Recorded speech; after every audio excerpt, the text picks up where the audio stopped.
Sim Notícias. Oferecimento Hotel Ibis Style São Mateus. Parada obrigatória na sua rota. Linhares Online. Há 15 anos conectando você e sua empresa ao mundo. Olá, o Sim Notícias já está começando, trazendo todos os destaques que marcaram Linhares e a região. Você vai ver na edição desta quarta-feira. O fabricante de carros esportivos vai investir mais de 30 milhões de reais numa fábrica em Linhares. Coral africano Watoto se apresenta nesta quinta-feira aqui na cidade. Polícia desmonta uma boca de fumo no bairro Nova Esperança e prende 3 pessoas. No mês de aniversário de Linhares, confira uma reportagem sobre novos talentos da arte. E ainda, o Conselho Regional de Medicina do Espírito Santo investiga a emissão irregular de certificado de especialidades médicas no estado. Este é o assunto da nossa entrevista do último bloco de hoje. E o esporte você confere com Altemar Félix. Esses e outros destaques agora no Sim Notícias, que está começando. Linhares TV aqui.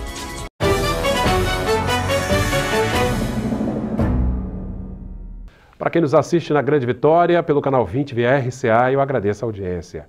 Linhares deverá sediar uma fábrica de veículos esportivos da marca D2D Motors. O anúncio do novo empreendimento foi feito numa reunião entre o prefeito de Linhares, Guerino Zanon, o governador Paulo Artung e o presidente da empresa Ebercom, Eduardo Eberhardt. Esse encontro foi na tarde de terça-feira no Palácio Anchieta, em Vitória. A empresa pretende se instalar em Linhares no ano que vem e investir pelo menos 30 milhões de reais nesse novo empreendimento. A empresa também fechou parceria com o grupo PSA, que detém as marcas Peugeot e Citroën no país.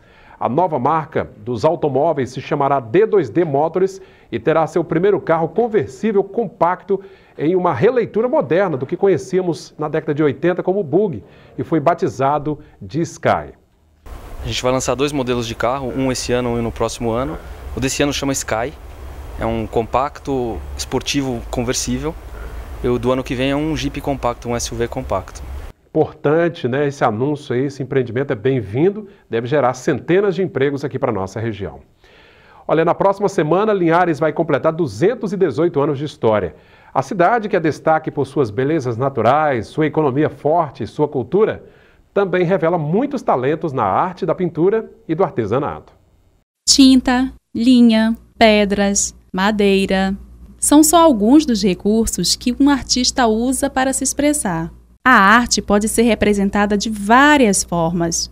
Com ela, o artista pode expressar suas emoções, sua história, sua cultura. A arte, ela para mim é a minha vida, né? A minha profissão, eu me considero uma artista, minha profissão é artista e eu vivo dela. Eu não gostaria de viver da arte, eu gostaria de trabalhar com a arte para expor, para fazer exposição, para trabalhar com as pessoas carentes.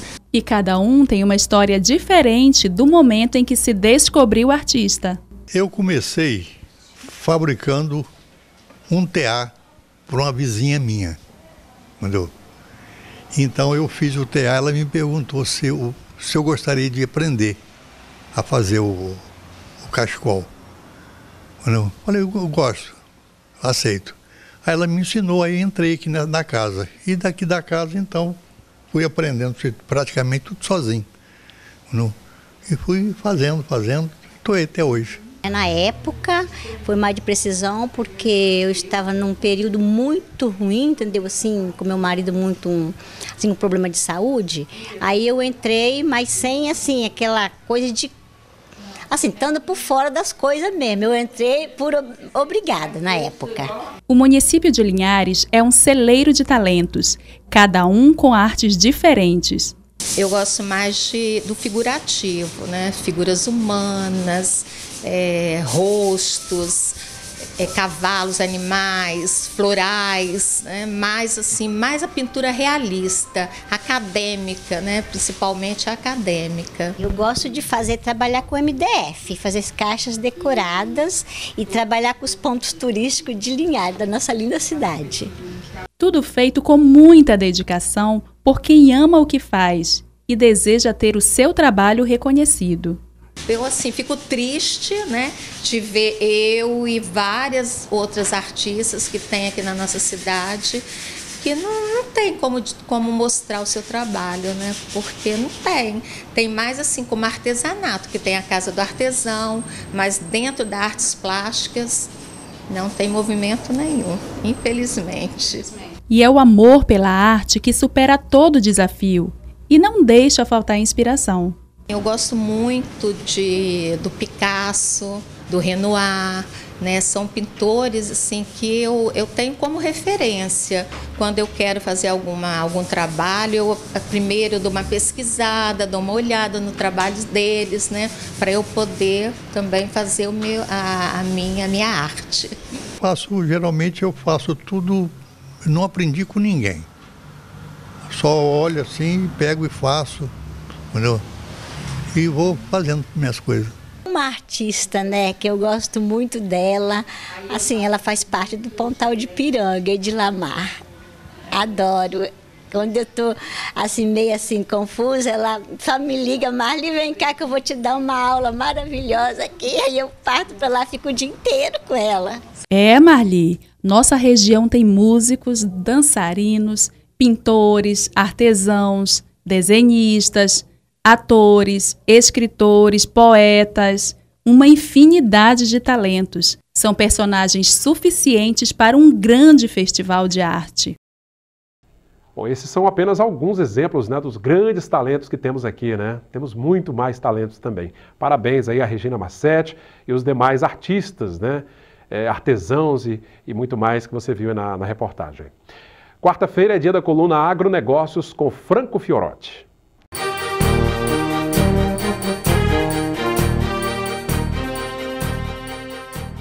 O governo federal editou uma medida provisória nesta semana a fim de cancelar a renegociação de dívidas que foram contraídas por pequenos produtores rurais com o financiamento do Pronaf, por estas excederem o orçamento. Essa renegociação estava inclusa na Lei 13.606 desse ano, que foi a mesma que criou o Programa de Regularização Tributária Rural, conhecido como Refis do Fundo Rural. De acordo com o governo federal, a previsão era que essa renegociação das dívidas causaria um impacto fiscal de cerca de 17 bilhões de reais ao Tesouro Nacional. Mas agora esse impacto deve ser menor do que 2 bilhões. A medida provisória tem validade imediata, porém ainda precisa ser aprovada pelo Congresso Nacional dentro de 120 dias, o que pode não acontecer devido à proximidade das eleições, nas quais boa parte dos deputados e senadores concorrerá a fim de obter um segundo mandato. Vale lembrar também que a Confederação Nacional dos Trabalhadores, a CONTAG, já havia cobrado um crédito suplementar do governo para garantir essa renegociação, através de financiamentos do Pronaf, mas o Ministério da Fazenda havia enviado um comunicado para os bancos proibindo que eles discutissem a questão com os produtores, porque não haviam receitas destinadas para essas despesas, conforme determina a Lei de Responsabilidade Fiscal. Além das dívidas referentes ao Pronaf, a medida provisória também cancelou a renegociação de outras despesas com o crédito rural. Devido à delicada situação fiscal, a Fazenda irá manter apenas a renegociação de algumas dívidas de menor porte, contraídas por produtores das regiões Norte e Nordeste. Muito obrigado, Franco, pela sua participação. Excelente semana e até quarta-feira que vem. É hora de a gente conferir como fica o tempo nesta quinta-feira em nossa região.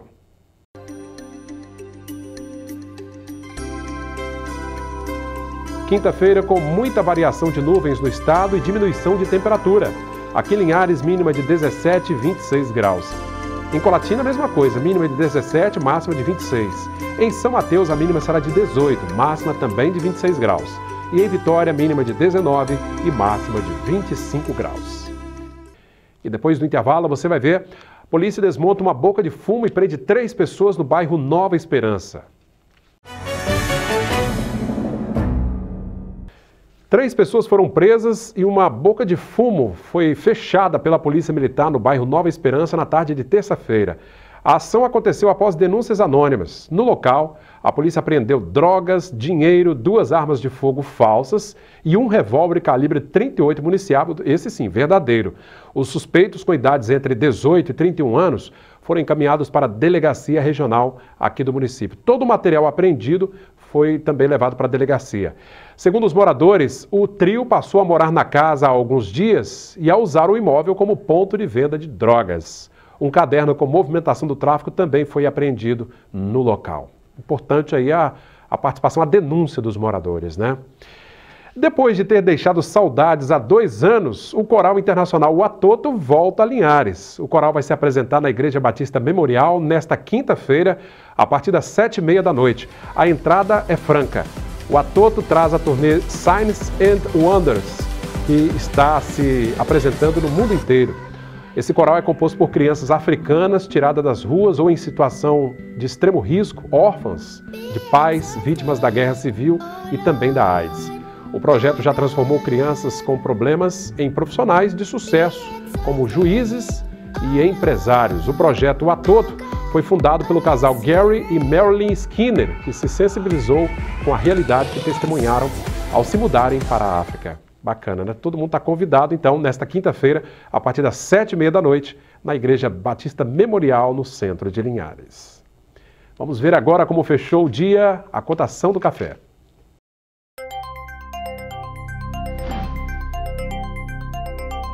Arábica tipo 6, R$ 386 a saca. Arábica 7, R$ 356. Conilô tipo 7 está valendo R$ 310 a saca.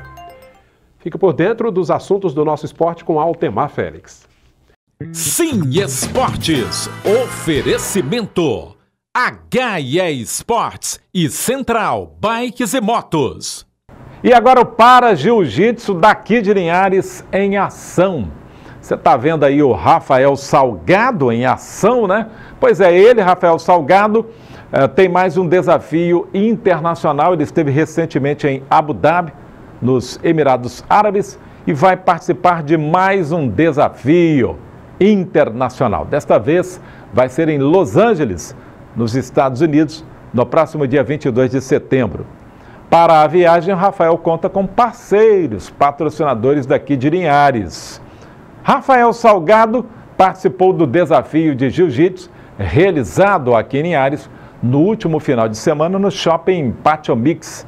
Ele enfrentou o lutador Flávio Caçarrato. O resultado foi empate. Inclusive, neste evento, todos saíram vencedores, porque foi um sucesso de público e de participação. Muito obrigado, Altemar, pela sua participação mais uma vez. Depois do intervalo, você confere uma entrevista com o presidente do CRM, o Conselho Regional de Medicina do Espírito Santo, falando sobre irregularidades na emissão de certificados de especialidades médicas aqui no estado. É um instante só. O Conselho Regional de Medicina do Espírito Santo fez um levantamento sobre registros de especialidades médicas concedidos a profissionais nos últimos anos aqui no estado. Muitos desses registros, segundo o CRM, apresentam irregularidades. Confira a entrevista feita com o presidente do Conselho sobre este assunto. Inicialmente é bom considerar que nós tivemos uma resolução em abril de 89 que definiu como se dá o registro das especialidades no Conselho. A partir de abril de 89, nós temos 2 situações em que o médico vai ter a sua especialidade reconhecida. Um é por prova de residência médica reconhecida pelo MEC. E a segunda, pela prova da Sociedade de Especialidade reconhecida pela Associação Médica Brasileira. Então, a partir de abril de 89, a gente só consegue ter o registro, ou melhor, obter o título de especialista nessas 2 situações. Anteriormente, em 89, havia profissionais que, pela própria ausência de residência médica ou pela prova, ou por não existir prova da Sociedade de Especialidade, ficavam num limbo se eles poderiam se anunciar ou ter o título reconhecido. Em 2010, o Conselho Federal de Medicina fez uma resolução e ela pontuou para esses médicos anteriores a 89 quais seriam as condições para que ele pudesse ter o registro do título de especialidade. Então, a partir daí, todo médico deve entregar no Conselho esses documentos que ele apresenta. Esse documento é avaliado por uma comissão de título de especialidade no Conselho e, dentro das resoluções, ela vai entender que tem direito ou não tem direito. E aí vai negar ou vai confirmar a especialidade e vai fazer o devido registro no Conselho Regional de Medicina. que foi identificado nesses 300 registros que estão aí sob suspeito? Como é que vocês chegaram até eles? Nós observamos que nos idos de 2014, alguns colegas comentaram que conhecidos dele tinham título de especialistas e eles não tinham. Então nós começamos a fazer uma revisão de toda a concessão de títulos especialistas a partir de 1989, principalmente até 2001. E isso aconteceu em 2015, fizemos mutirões aqui, uns 2 a 3 mutirões nos sábados, pegamos vários processos, por volta de 2.500 processos analisamos, e detectamos que alguns deles tinham alguma não conformidade em relação às exigências do título especialista. Quais são essas exigências? Assim, documentos? O que é exatamente? São documentos, ou seja, concurso público ter sido aprovado, ter exercido a função de uma especialidade anterior a 89 em serviço público, ser professor daquela especialidade por um período de 10 anos. Enfim, são várias situações em que o médico anterior a 89 poderia estar enquadrado. E à época, a própria comissão e a presidência na época, como não havia um esclarecimento sobre isso, deram realmente alguns títulos, reconheceram alguns títulos, e esses títulos foram devidamente registrados. O que aconteceu depois é que criamos uma situação em que a resolução de 2010 não abrangia aquela situação lá anterior a abril de 89. E aí nós separamos esses casos aí. Eu fui relator de um processo interno em que a gente analisou e tivemos 3 opções. Um seria cancelar de imediato todos os títulos. A segunda opção seria reconhecer todos os títulos. E a terceira, que a maioria dos conselheiros em plenária decidiu, pegar uma amostra dessa situação e encaminhar para a Justiça. E a Justiça que puder analisar e decidir se vai ser mantido o registro ou não. É importante salientar que, pela lei federal, se passa a concessão de um título especialista por um período de 5 anos e se o médico provar que não houve má-fé, vai ser difícil reverter isso aí. Então a gente entende que, mesmo tendo passado 15 anos, a gente achou por bem ouvir a Justiça em relação a isso, e se a Justiça determinar que o Conselho faça o cancelamento do registro, nós o faremos. Acreditamos que pelo tempo de evolução disso, 15 anos atrás, dificilmente se reverterá, mas isso é uma decisão agora judicial e não mais do Conselho. A população, ao ouvir dizer que títulos médicos estão sob suspeita, pode gerar algum medo. O que dizer para a população nesse momento que está nos ouvindo, que vê esses casos, que pode gerar algum espanto? A população pode ficar tranquila, porque todo médico, quando forma, independente de residência ou da prova, ele tem uma capacitação ou tem uma formação que lhe permite fazer qualquer atividade dentro da medicina. Claro que a gente tem que, quanto mais experiência a pessoa tem naquela atividade, mais segurança. E nós estamos falando de ocorrências de 89, 88, 89, 2001, ou seja, as pessoas já têm pelo menos 10, 15, 19 anos de profissão já exercendo a atividade. Então, possivelmente são pessoas já experientes que, consequentemente, com título ou sem título, têm experiência que dificilmente vão expor a população a uma situação de risco.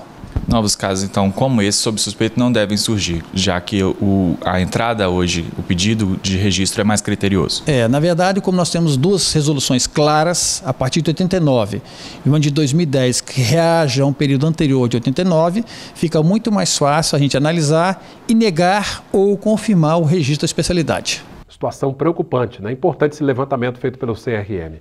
A gente vai ficando por aqui. Você da Grande Vitória, eu agradeço sempre a audiência pelo canal 20 via RCA.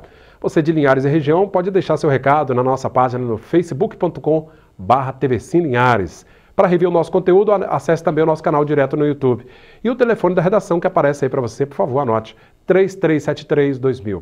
Obrigado pela sua audiência. Sim Notícias, Linhares se vê aqui.